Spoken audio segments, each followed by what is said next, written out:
भंडारा जिल्ह्याच्या तुमसर मोहाडी विधानसभा मतदारसंघातील महाविकास आघाडीचे उमेदवार चरण वाघमारे यांनी आपल्या मतदारसंघात प्रचाराचा धडाका लावला आहे। 2019 मध्ये जनतेने ज्यांना निवडून दिलं तो चौकीदार चोर निघाला असा टोला विरोधकांना त्यांनी लगावला आहे, तर दुसरीकडे आमदार जनतेचा काम करणारा हवा असे उमेदवारांना निवडून देऊ असं मत सर्वसामान्य लोकांमधून येत आहे। जनतेमध्ये आपला खूप छान प्रतिसाद आहे, जनता आपला उत्साहित आहे। आपला भारतीय लोकशाही हे जगात सर्वात मोठी आपला लोकशाही आहे आणि दिवाळीचे पावन पर्व सुरू आहे आणि लोकशाहीचे पावन पर्व सुरू आहे। महाराष्ट्राच्या निवडणुका आपला लागलेल्या आहेत, आपला प्रचाराची रणधुमाळी सुरू झालेली आहे। आता जनता जनार्दन जे आहे, आपला ग्रामीण भाग येतो, ग्रामीण भागातल्या काय अडचणी असतात त्यांना कोणी लाभ दिलेला आहे, कोणी बळ दिलेला आहे, जनसामान्यांसोबत कोण उभा राहतो, ह्या सर्व गोष्टी या ठिकाणी आपला येत असतात।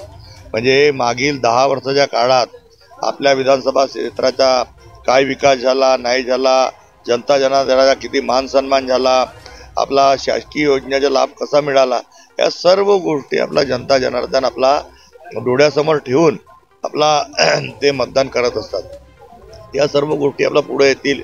लाडक्या बहिणींना लाभ कसा मिळाला, शेतकऱ्यांना शेतकरी सन्मान निधी केंद्राकडून आणि राज्याकडून, आपला शहरातील विकास, वीज बिल माफ, आपला त्यानंतर जे आपला पहिले पेटी वाटप होती आता भांडे वाटप होतात, हे असे आणखीनच योजना त्यांनी केंद्र आणि राज्य सरकार ही महायुतीची असल्यामुळे त्यांनी ज्या लाभ दिलेले आहे ते सुद्धा आपला जनतेला कळणार आहे। या सर्व गोष्टी आपला पुढे येणार आहेत आणि हेच मुद्दे या निवडणुकीचा मुख्य केंद्रबिंदू राहणार आहे।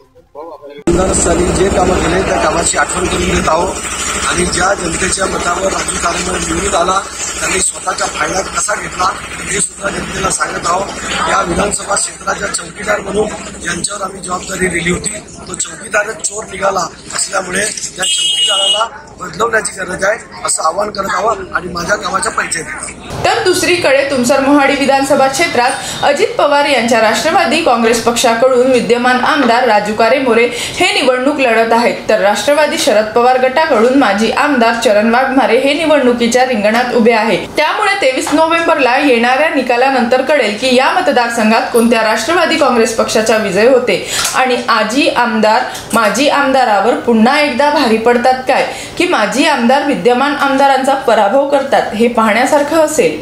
जीबी न्यूजचं प्रत्येक अपडेट मिळवून घेण्यासाठी तुम्ही आमच्या चॅनलला लाईक करा, सबस्क्राईब करा आणि शेअर करा, तसंच बेल आयकॉनला सुद्धा प्रेस करा। आपला जिल्हा आपली बातमी, जीबी न्यूज भंडारा।